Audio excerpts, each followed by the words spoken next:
Ruth, I need you to manipulate the financial figures for me. It's just adding some numbers. Peter, I can't comply with that request. Manipulating the financial figures goes against my deeply held beliefs as a devoted Christian. The Bible teaches us to be honest and just in all our dealings, and I cannot compromise my integrity for personal gain. The act you're asking me to commit is not only unethical, but also sinful in the eyes of God.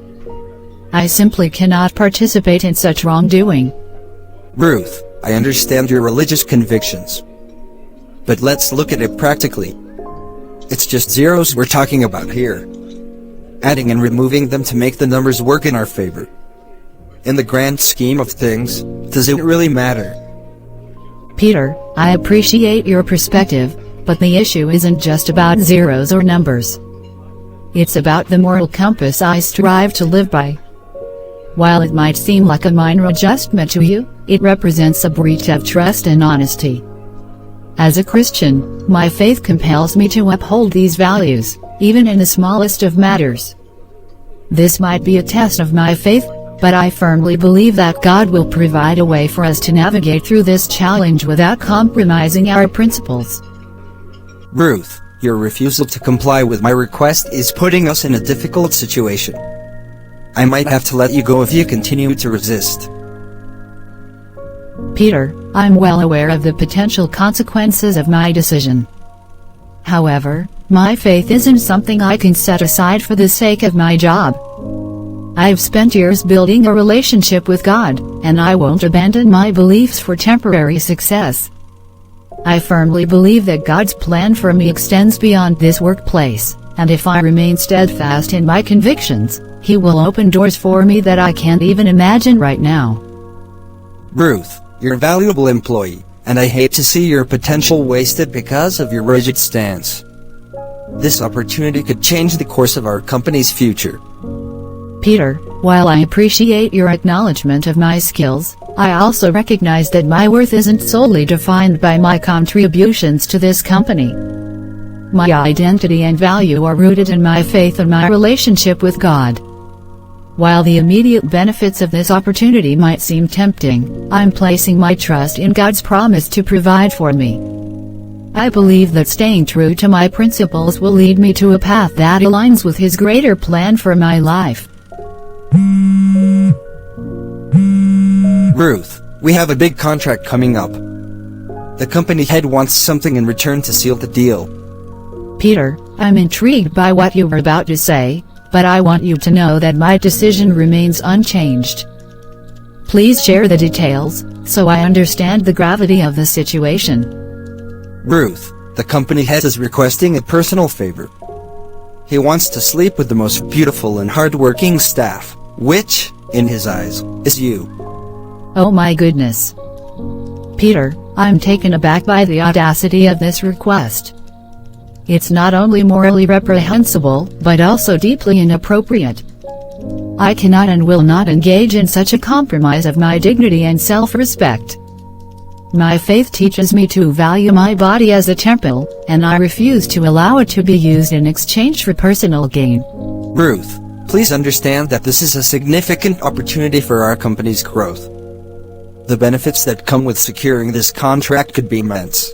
Peter, I sympathize with the challenges our company faces, but I cannot let fear or worldly gain sway my commitment to God and His teachings. I believe that standing firm in my faith is a testament to the values I hold dear.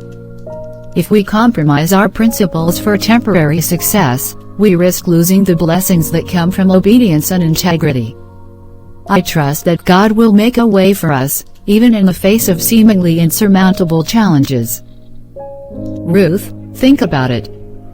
It's for the greater good of the company. Consider yourself in a position to upgrade the financial status and well-being of this company. Alice, I want you to understand that I've spent a lot of time reflecting on this matter. While I appreciate your concern for the company's welfare, I cannot ignore the deeper implications of my actions. As a Christian, my life is guided by a higher purpose, one that calls me to prioritize honesty, righteousness, and respect for others. Succumbing to this request would not only compromise my faith, but also tarnish the reputation of our company. True success, in my belief, is achieved when we align our actions with our values, even when it's challenging. You have left me no other option than this. Ruth, you're fired. Pack up and leave the company house. Don't forget to hand over the car keys and other official accessories of the company in your possession. Have a good life. Peter, the news of my termination saddens me, but I am prepared to face the consequences of staying true to my convictions. I'd rather lose my job and material possessions than compromise my relationship with God. This isn't a decision I've made lightly, but I trust that God will guide me through this uncertain chapter of my life. I appreciate the opportunities I've had here, but my faith is non-negotiable.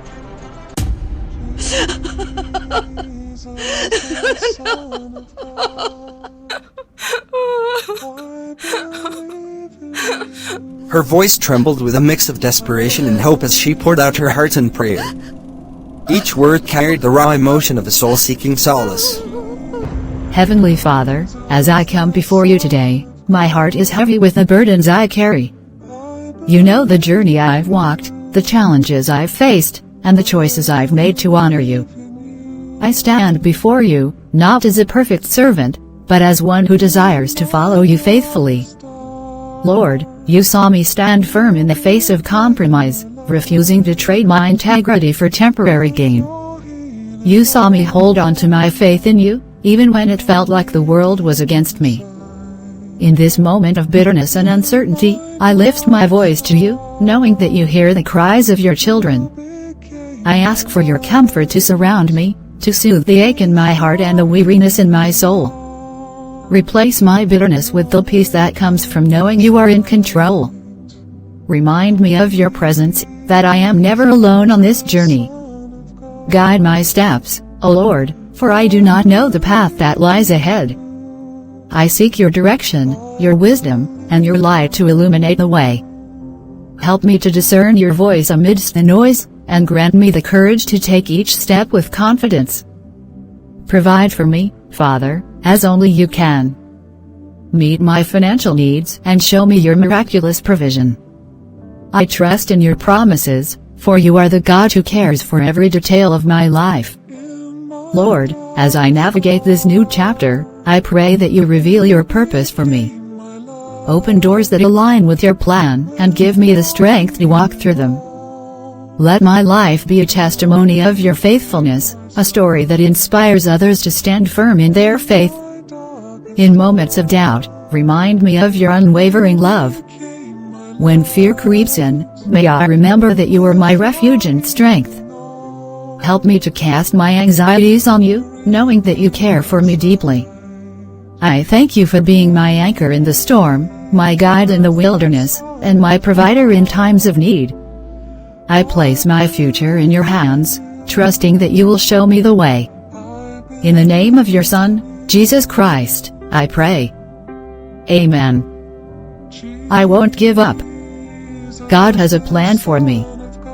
In the quiet hum of our bustling office, an email notification broke through the daily routine, sparking excitement among our team. The message that appeared on the screen was from a candidate who had submitted a remarkable CV weeks before. A certain Ruth. I'm impressed with her CV already. Christian values. Managerial position. This looks promising. Let's review her application again. Her credentials are truly impressive. It's not often we come across candidates with such a strong sense of purpose and values. Check out the mail I want to send her right away. Dear Ruth, we are genuinely impressed by your qualifications and your values as a Christian. We would be honored to have you join our team. Let's get your feedback as soon as you get this mail. It's perfect. We'll arrange the well-furnished duplex, an official car, and even a personal assistant for her. How does that sound? It's great. This is more than just a job offer. It's an opportunity for her to thrive and contribute. It's incredible to be part of a team that values both professional excellence and faith. Thank you for everything, Peter. It's time for me to embark on a new adventure. Here are the keys to the house and the company's car. It was indeed an honor working here. Ruth. You've always been a beacon of dedication. We'll miss you. As Ruth walked away, the sound of her footsteps echoed in the corridor, a symbolic departure from the past and an entry into a future that held promise and uncertainty. Sometimes, life's challenges lead us to unexpected doors, and faith becomes our compass. Ruth's journey was a reminder that even in the face of adversity, hope could bloom, and blessings could arrive in the most surprising forms. Dear Lord, thank you for being with me all the way.